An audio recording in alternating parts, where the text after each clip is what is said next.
Philemon के नाम पौलुस प्रेरित की पत्री, पहला अध्याय। पौलुस की ओर से जो मसीह यीशु का कैदी है और भाई तीमुथियुस की ओर से हमारे प्रिय सहकर्मी फिलेमोन और बहन अफफिया और हमारे साथी योद्धा अर्खिप्पुस और फिलेमोन के घर की कलीसिया के नाम हमारे पिता परमेश्वर और प्रभु यीशु मसीह की ओर से अनुग्रह और शांति तुम्हें मिलती रहे।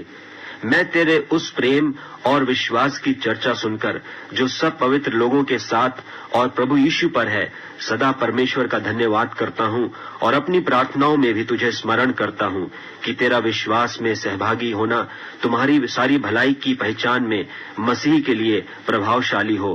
क्योंकि हे भाई, मुझे तेरे प्रेम से बहुत आनंद और शांति मिली, इसलिए कि तेरे द्वारा पवित्र लोगों के मन हरे भरे हो गए हैं। इसलिए यद्यपि मुझे मसीह में बड़ा हियाव तो है कि जो बात ठीक है उसकी आज्ञा तुझे दूं, तो भी मुझ बूढ़े पौलुस को, जो अब मसीह यीशु के लिए कैदी हूं, यह और भी भला जान पड़ा कि प्रेम से विनती करूं। मैं अपने बच्चे उनेसिमुस के लिए, जो मुझसे मेरी कैद में जन्मा है, तुझसे विनती करता हूं। वह तो पहले तेरे कुछ काम का न था, पर अब तेरे और मेरे दोनों के बड़े काम का है। उसी को, अर्थात जो मेरे हृदय का टुकड़ा है, मैंने उसे तेरे पास लौटा दिया है।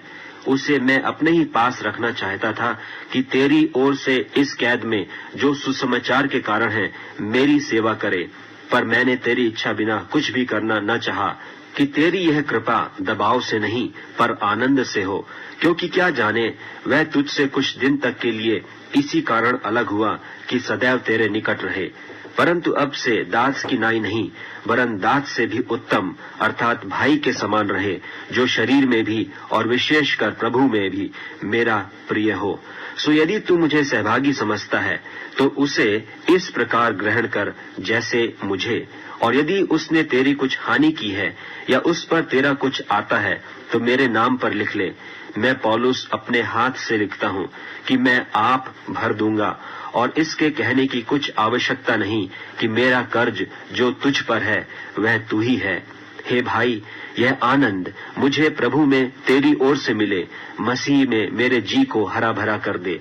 मैं तेरे आज्ञाकारी होने का भरोसा रखकर तुझे लिखता हूं और यह जानता हूं कि जो कुछ मैं कहता हूं तू उससे कहीं बढ़कर करेगा, और यह भी कि मेरे लिए उतरने की जगह तैयार रख। मुझे आशा है कि तुम्हारी प्रार्थनाओं के द्वारा मैं तुम्हें दे दिया जाऊंगा। इपफ्रास, जो मसीह यीशु में मेरे साथ कैदी है, और मरकुस और अरिस्तर्खुस और देमास और लूका, जो मेरे सहकर्मी हैं, इनका तुझे नमस्कार। हमारे प्रभु यीशु मसीह का अनुग्रह तुम्हारी आत्मा पर होता रहे। आमीन।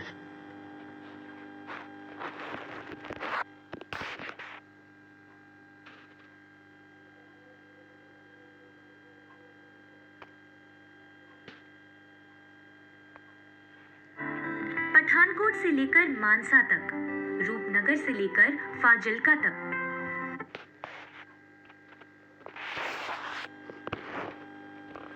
इब्रानियों के नाम पत्री, पहला अध्याय। पूर्व युग में परमेश्वर ने बाप दादों से थोड़ा थोड़ा करके और भांति भांति से भविष्यद्वक्ताओं के द्वारा बातें करके इन दिनों के अंत में हमसे पुत्र के द्वारा बातें की, जिसे उसने सारी वस्तुओं का वारिस ठहराया और उसी के द्वारा उसने सारी सृष्टि रची है। वह उसकी महिमा का प्रकाश और उसके तत्व की छाप है, और सब वस्तुओं को अपनी सामर्थ के वचन से संभालता है। वह पापों को धोकर ऊंचे स्थानों पर महामहिमन के दाहिने जा बैठा, और स्वर्गदूतों से उतना ही उत्तम ठहरा जितना उसने उनसे बड़े पद का वारिस होकर उत्तम नाम पाया। क्योंकि स्वर्गदूतों में से उसने कब किसी से कहा कि तू मेरा पुत्र है, आज तू मुझसे उत्पन्न हुआ, और फिर यह कि मैं उसका पिता हूँगा और वह मेरा पुत्र होगा। और जब पहिलौठे को जगत में फिर लाता है तो कहता है कि परमेश्वर के सब स्वर्गदूत उसे दंडवत करें, और स्वर्गदूतों के विषय में यह कहता है कि वह अपने दूतों को पवन और अपने सेवकों को धधकती आग बनाता है। परंतु पुत्र से कहता है कि हे परमेश्वर, तेरा सिंहासन युगानुयुग रहेगा, तेरे राज्य का राजदंड न्याय का राजदंड है। तूने धर्म से प्रेम और अधर्म से बैर रखा, इस कारण परमेश्वर, तेरे परमेश्वर ने तेरे साथियों से बढ़कर हर्ष रूपी तेल से तुझे अभिषेक किया, और यह है कि हे प्रभु, आदि में तूने पृथ्वी की नेव डाली और स्वर्ग तेरे हाथों की कारीगरी है। वे तो नाश हो जाएंगे, परंतु तू बना रहेगा, और वे सब वस्त्र की नाई पुराने हो जाएंगे, और तू उन्हें चादर की नाई लपेटेगा, और वे वस्त्र की नाई बदल जाएंगे, पर तू वही है, और तेरे वर्षों का अंत न होगा। और स्वर्गदूतों में से उसने किससे कब कहा कि तू मेरे दाहिने बैठ, जब तक कि मैं तेरे बैरियों को तेरे पांवों के नीचे की पीढ़ी न कर दूं? क्या वे सब सेवा टहल करने वाली आत्माएं नहीं, जो उद्धार पाने वालों के लिए सेवा करने को भेजी जाती हैं? इब्रानियों के नाम पत्री, 2 अध्याय। इस कारण चाहिए कि हम उन बातों पर जो हमने सुनी है और भी मन लगाएं, ऐसा न हो कि बहकर उनसे दूर चले जाएं। क्योंकि जो वचन स्वर्गदूतों के द्वारा कहा गया था, जब वह स्थिर रहा और हर एक अपराध और आज्ञा न मानने का ठीक ठीक बदला मिला, तो हम लोग ऐसे बड़े उद्धार से निश्चिंत रहकर क्यों कर बच सकते हैं, जिसकी चर्चा पहले प्रभु के द्वारा हुई और सुनने वालों के द्वारा हमें निश्चय हुआ। और साथ ही परमेश्वर भी अपनी इच्छा के अनुसार चिन्हों और अद्भुत कामों और नाना प्रकार के सामर्थ्य के कामों और पवित्र आत्मा के वरदानों के बांटने के द्वारा इसकी गवाही देता रहा। उसने उस आने वाले जगत को, जिसकी चर्चा हम कर रहे हैं, स्वर्गदूतों के अधीन न किया, वरन किसी ने कहीं यह गवाही दी है कि मनुष्य क्या है कि तू उसकी सुधि लेता है, या मनुष्य का पुत्र क्या है कि तू उस पर दृष्टि करता है। तूने उसे स्वर्गदूतों से कुछ ही कम किया। तूने उस पर महिमा और आदर का मुकुट रखा और उसे अपने हाथों के कामों पर अधिकार दिया। तूने सब कुछ उसके पांवों के नीचे कर दिया। इसलिए जबकि उसने सब कुछ उसके अधीन कर दिया, तो उसने कुछ भी रख न छोड़ा जो उसके अधीन न हो। पर हम अब तक सब कुछ उसके अधीन नहीं देखते, पर हम यीशु को, जो स्वर्गदूतों से कुछ ही कम किया गया था, मृत्यु का दुख उठाने के कारण महिमा और आदर का मुकुट पहने हुए देखते हैं, ताकि परमेश्वर के अनुग्रह से हर एक मनुष्य के लिए मृत्यु का स्वाद चखे। क्योंकि जिसके लिए सब कुछ है और जिसके द्वारा सब कुछ है, उसे यही अच्छा लगा कि जब वह बहुत से पुत्रों को महिमा में पहुंचाए, तो उनके उद्धार के कर्ता को दुख उठाने के द्वारा सिद्ध करे। क्योंकि पवित्र करने वाला और जो पवित्र किए जाते हैं, सब एक ही मूल से हैं। इसी कारण वह उन्हें भाई कहने से नहीं लजाता, पर कहता है कि मैं तेरा नाम अपने भाइयों को सुनाऊंगा, सभा के बीच में मैं तेरा भजन गाऊंगा। और फिर यह है कि मैं उस पर भरोसा रखूंगा। और फिर यह है कि देख, मैं उन लड़कों सहित जिससे परमेश्वर ने मुझे दिए, इसलिए जबकि लड़के मांस और लहू के भागी हैं, तो वह आप भी उनके समान उनका सहभागी हो गया, ताकि मृत्यु के द्वारा उसे, जिसे मृत्यु पर शक्ति मिली थी, अर्थात शैतान को निकम्मा कर दे, और जितने मृत्यु के भय के मारे जीवन भर दासत्व में फंसे थे, उन्हें छुड़ा ले। क्योंकि वह तो स्वर्गदूतों को नहीं, वरन इब्राहिम के वंश को संभालता है। इस कारण उसको चाहिए था कि सब बातों में अपने भाइयों के समान बने, जिससे वह उन बातों में जो परमेश्वर से संबंध रखती हैं, एक दयालु और विश्वास योग्य महायाजक बने, ताकि लोगों के पापों के लिए प्रायश्चित करे। क्योंकि जब उसने परीक्षा की दशा में दुख उठाया, तो वह उनकी भी सहायता कर सकता है जिनकी परीक्षा होती है।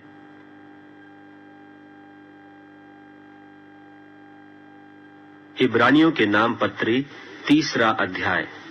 सो हे पवित्र भाइयों, तुम जो स्वर्गीय बुलाहट में भागी हो, उस प्रेरित और महायाजक यीशु पर, जिसे हम अंगीकार करते हैं, ध्यान करो, जो अपने नियुक्त करने वाले के लिए विश्वास योग्य था, जैसा मूसा भी उसके सारे घर में था।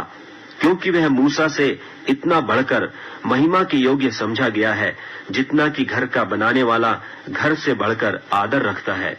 क्योंकि हर एक घर का कोई न कोई बनाने वाला होता है, पर जिसने सब कुछ बनाया वह परमेश्वर है। मूसा तो उसके सारे घर में सेवक की नाई विश्वास योग्य रहा कि जिन बातों का वर्णन होने वाला था उनकी गवाही दे। पर मसीह पुत्र की नाई उसके घर का अधिकारी है, और उसका घर हम हैं, यदि हम साहस पर और अपनी आशा के घमंड पर अंत तक दृढ़ता से स्थिर रहें, सो जैसा पवित्र आत्मा कहता है कि यदि आज तुम उसका शब्द सुनो तो अपने मन को कठोर न करो, जैसा कि क्रोध दिलाने के समय और परीक्षा के दिन जंगल में किया था, जहां तुम्हारे बाप दादों ने मुझे जांच कर परखा और 40 वर्ष तक मेरे काम देखे। इस कारण मैं उस समय के लोगों से रूठा रहा और कहा कि इनके मन सदा भटकते रहते हैं और इन्होंने मेरे मार्गों को नहीं पहचाना। तब मैंने क्रोध में आकर शपथ खाई कि वे मेरे विश्राम में प्रवेश करने न पाएंगे। हे भाइयों, चौकस रहो कि तुम में ऐसा बुरा और अविश्वासी न मन हो जो जीवते परमेश्वर से दूर हट जाए।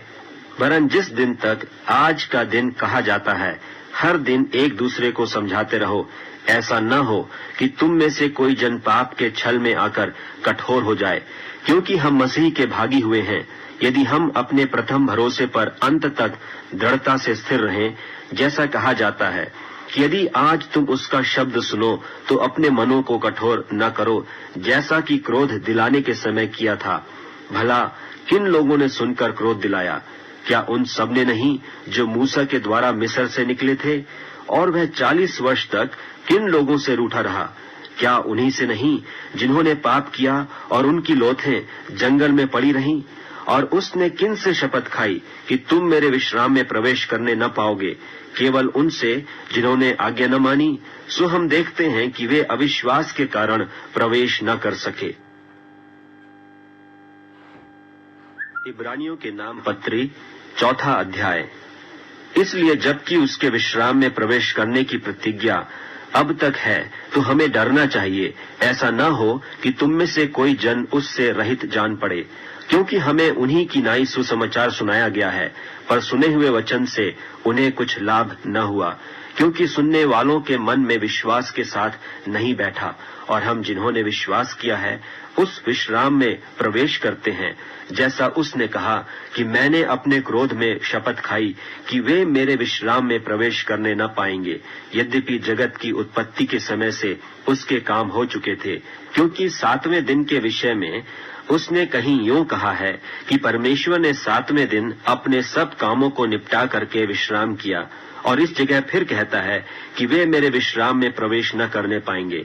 तो जब यह बात बाकी है कि कितने और हैं जो उस विश्राम में प्रवेश करें, और जिन्हें उसका सुसमाचार पहले सुनाया गया उन्होंने आज्ञा न मानने के कारण उसमें प्रवेश न किया, तो फिर वह किसी विशेष दिन को ठहराकर इतने दिन के बाद दाऊद की पुस्तक में उसे आज का दिन कहता है। जैसे पहले कहा गया कि यदि आज तुम उसका शब्द सुनो तो अपने मनों को कठोर न करो। और यदि यहोशू उन्हें विश्राम में प्रवेश कर लेता तो उसके बाद दूसरे दिन की चर्चा न होती। सो जान लो कि परमेश्वर के लोगों के लिए शब्द का विश्राम बाकी है, क्योंकि जिसने उसके विश्राम में प्रवेश किया है उसने भी परमेश्वर की नाई अपने कामों को पूरा करके विश्राम किया है। सो हम उस विश्राम में प्रवेश करने का प्रयत्न करें, ऐसा न हो कि कोई जन उनकी नाई आज्ञा न मानकर गिर पड़े। क्योंकि परमेश्वर का वचन जीवित और प्रबल और हर एक दोधारी तलवार से भी बहुत चोखा है, और जीव और आत्मा को और गांठ गांठ और गूदे गूदे को अलग करके वार पार छेदता है, और मन की भावनाओं और विचारों को जांचता है। और सृष्टि की कोई वस्तु उससे छिपी नहीं है, वरन जिससे हमें काम है उसकी आंखों के सामने सब वस्तुएं खुली और बेपरद हैं। सो जब हमारा ऐसा बड़ा महायाजक है जो स्वर्गों से होकर गया है, अर्थात परमेश्वर का पुत्र यीशु, तो आओ हम अपने अंगीकार को दृढ़ता से थामे रहें। क्योंकि हमारा ऐसा महायाजक नहीं जो हमारी निर्बलताओं में हमारे साथ दुखी न हो सके, वरन वह सब बातों में हमारी नाई परखा तो गया, तो भी निष्पाप निकला। इसलिए आओ हम अनुग्रह के सिंहासन के निकट हियाव बांध कर चलें कि हम पर दया हो और वह अनुग्रह पाएं जो आवश्यकता के समय हमारी सहायता करे। इब्रानियों के नाम पत्री 5वां अध्याय। क्योंकि हर एक महायाजक मनुष्यों में से लिया जाता है और मनुष्यों ही के लिए उन बातों के विषय में जो परमेश्वर से संबंध रखती हैं ठहराया जाता है कि भेंट और पाप बलि चढ़ाया करें, और वह अज्ञानों और भूले भटकों के साथ नरमी से व्यवहार कर सकता है, इसलिए कि वह आप भी निर्बलता से घिरा है। और इसीलिए उसे चाहिए कि जैसे लोगों के लिए वैसे ही अपने लिए भी पाप बलि चढ़ाया करे। और यह आदर का पद कोई अपने आप से नहीं लेता, जब तक कि हारून की नाई परमेश्वर की ओर से ठहराया न जाए। वैसे ही मसीह ने भी महायाजक बनने की बड़ाई अपने आप से नहीं ली, पर उसको उसी ने दी जिसने उससे कहा था कि तू मेरा पुत्र है, आज मैं ही ने तुझे जन्माया है। वह दूसरी जगह में भी कहता है, तू मलकीसिदक की रीति पर सदा के लिए याजक है। उसने अपनी देह में रहने के दिनों में ऊंचे शब्द से पुकार पुकार कर और आंसू बहा बहा कर उससे जो उसको मृत्यु से बचा सकता था प्रार्थनाएं और विनती की, और भक्ति के कारण उसकी सुनी गई। और पुत्र होने पर भी उसने दुख उठा उठा कर आज्ञा माननी सीखी, और सिद्ध बनकर अपने सब आज्ञा मानने वालों के लिए सदाकाल के उद्धार का कारण हो गया। और उसे परमेश्वर की ओर से मलकीसिदक की रीति पर महायाजक का पद मिला। इसके विषय में हमें बहुत सी बातें कहनी हैं, जिनका समझाना भी कठिन है, इसलिए कि तुम ऊंचा सुनने लगे हो। समय के विचार से तो तुम्हें गुरु हो जाना चाहिए था, तो भी क्या यह आवश्यक है कि कोई तुम्हें परमेश्वर के वचनों की आदि शिक्षा फिर से सिखाए? और ऐसे हो गए हो कि तुम्हें अन्न के बदले अब तक दूध ही चाहिए, क्योंकि दूध पीने वाले बच्चे को तो धर्म के वचन की पहचान नहीं होती, क्योंकि वह बालक है। पर अन्न सयानों के लिए है, जिनके ज्ञानेंद्रिय अभ्यास करते करते भले बुरे में भेद करने के लिए पक्के हो गए हैं। इब्रानियों के नाम पत्री 6वां अध्याय। इसलिए आओ, मसीह की शिक्षा की आरंभ की बातों को छोड़कर हम सिद्धता की ओर आगे बढ़ते जाएं और मरे हुए कामों से मन फिराने और परमेश्वर पर विश्वास करने और बपतिस्मों और हाथ रखने और मरे हुओं के जी उठने और अंतिम न्याय की शिक्षा रूपी नेव फिर से न डालें। और यदि परमेश्वर चाहे तो हम यही करेंगे, क्योंकि जिन्होंने एक बार ज्योति पाई है और जो स्वर्गीय वरदान का स्वाद चख चुके हैं और पवित्र आत्मा के भागी हो गए हैं और परमेश्वर के उत्तम वचन का और आने वाले युग की सामर्थ्यों का स्वाद चख चुके हैं, यदि वे भटक जाएं तो उन्हें मन फिराव के लिए फिर नया बनाना अनहोना है, क्योंकि वे परमेश्वर के पुत्र को अपने लिए फिर क्रूस पर चढ़ाते हैं और प्रगट में उस पर कलंक लगाते हैं। क्योंकि जो भूमि वर्षा के पानी को जो उस पर बार बार पड़ता है पी पी कर जिन लोगों के लिए वह ज्योति बोई जाती है उनके काम का साग पात उपजाती है, वह परमेश्वर से आशीष पाती है। पर यदि वह झाड़ी और ऊंट कटारे उगाती है तो निकम्मी और श्रापित होने पर है और उसका अंत जलाया जाना है। पर हे प्रियो, यद्यपि हम ये बातें कहते हैं तो भी तुम्हारे विषय में हम इससे अच्छा और उद्धार वाली बातों का भरोसा करते हैं, क्योंकि परमेश्वर अन्यायी नहीं कि तुम्हारे काम और उस प्रेम को भूल जाए जो तुमने उसके नाम के लिए इस रीति से दिखाया कि पवित्र लोगों की सेवा की और कर भी रहे हो। पर हम बहुत चाहते हैं कि तुम में से हर एक जन अंत तक पूरी आशा के लिए ऐसा ही प्रयत्न करता रहे, ताकि तुम आलसी न हो जाओ, वरन उनका अनुकरण करो जो विश्वास और धीरज के द्वारा प्रतिज्ञाओं के वारिस होते हैं। और परमेश्वर ने इब्राहिम को प्रतिज्ञा देते समय जबकि शपथ खाने के लिए किसी को अपने से बड़ा न पाया, तो अपनी ही शपथ खाकर कहा कि मैं सचमुच तुझे बहुत आशीष दूंगा और तेरी संतान को बढ़ाता जाऊंगा। और इस रीति से उसने धीरज धरकर प्रतिज्ञा की हुई बात प्राप्त की। मनुष्य तो अपने से किसी बड़े की शपथ खाया करते हैं और उनके हर एक विवाद का फैसला शपथ से पक्का होता है। इसलिए जब परमेश्वर ने प्रतिज्ञा के वारिसों पर और भी साफ रीति से प्रकट करना चाहा कि उसकी मनसा बदल नहीं सकती, तो शपथ को बीच में लाया, ताकि दो बेबदल बातों के द्वारा, जिनके विषय में परमेश्वर का झूठा ठहरना अनहोना है, हमारा दृढ़ता से ढाढ़स बंध जाए, जो शरण लेने को इसलिए दौड़े हैं कि उस आशा को जो सामने रखी हुई है प्राप्त करें। वह आशा हमारे प्राण के लिए ऐसा लंगर है जो स्थिर और दृढ़ है और पर्दे के भीतर तक पहुंचता है, जहां यीशु मलकीसिदक की रीति पर सदाकाल का महायाजक बनकर हमारे लिए अगुआ के रीति पर प्रवेश हुआ है।